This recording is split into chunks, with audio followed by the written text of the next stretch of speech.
Green Summit is, I think, one of the most pertinent conversations we need to have.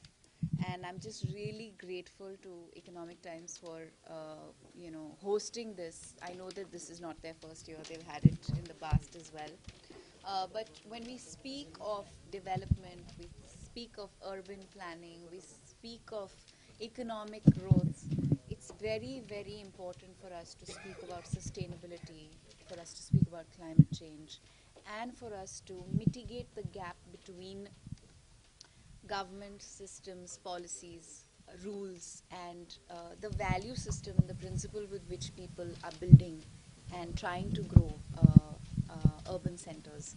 Because unfortunately, what we witness as human beings today, especially who inhabit urban development, is that there has been a big gap between the two.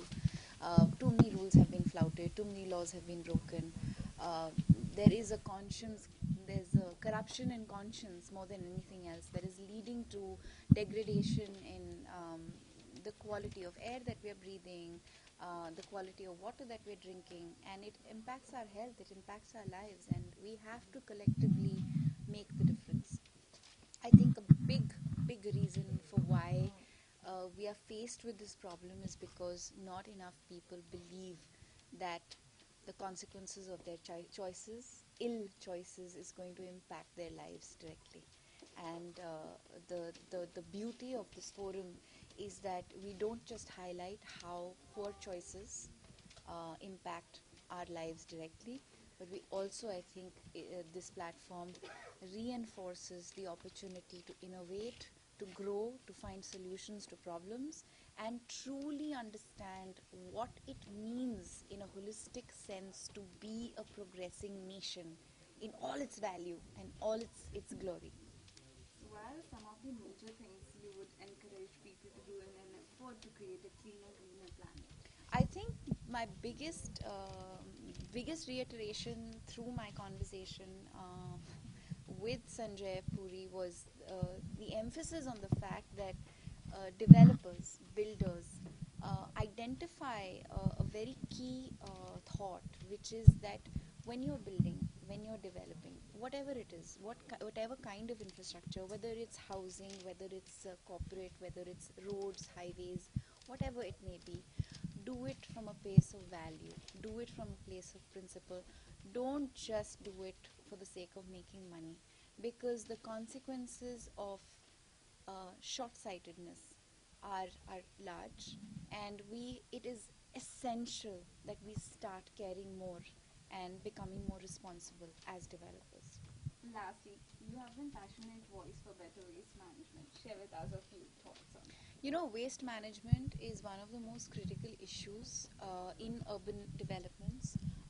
We seem to forget, even as people who are a part of civil society, that the more we consume, the more we waste. And everything that we bring home has to go somewhere. Whether it is the things that we buy to use. Uh, so we need to become more conscious as citizens on our consumption and our waste, and become more responsible about how we treat our waste. Um, I know that we expect the government to implement better waste management systems, but if cooperative housing societies, schools, hospitals, colleges, universities, canteens, hotels, restaurants do not collectively acknowledge the importance of managing their waste better, then governments will not be able to help us, because there is only that much that the government can do. We as citizens need to become more proactive about how we manage our waste. And it starts with basics, which is waste segregation. Dry waste and wet waste. All your kitchen waste can go into the soil. It is biodegradable. It can be created, converted to compost. It can be converted to energy. But your dry waste can't be, and that can be recycled. So the collection points for recyclable waste have to increase. E-waste collection points have to increase. I have a young boy who calls himself Earthbud on Twitter, who's started a phenomenal campaign. He's one of us. He's a child. He's actually a child, and when Deonar dumping ground burning came into the news, and we discovered the chemical component, particulate component in that burning ground thing. He said, one second, e-waste is being burnt there. So our wires, our batteries, our gadgets, we're just throwing it, and it's landing up on our dumping grounds, and it's being set ablaze. And all of that in our air means heart disease, means cancer, means ill health to us. So this young boy, all of 14, has been conducting workshops in schools, in universities, encouraging people to collect their e-waste through the year and deposit at the right places. So working with municipalities, working with government, so it's really about participation and awareness. So each of us can and must do our bit. Dear, lastly, if you could just give the New Year wishes and the Christmas for your viewers. Sure, of course. 2016 has been a really tough year for a lot of us and a lot of part of the world. I really pray that 2017 is a peaceful, more peaceful world to live in, is a happier place for all of us to live in, and becomes a place where each of us makes a proactive choice to make a difference and be the difference.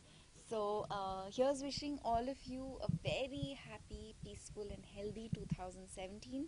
May all our collective dreams come true and may we become the change. Thank you. Diya, just a request.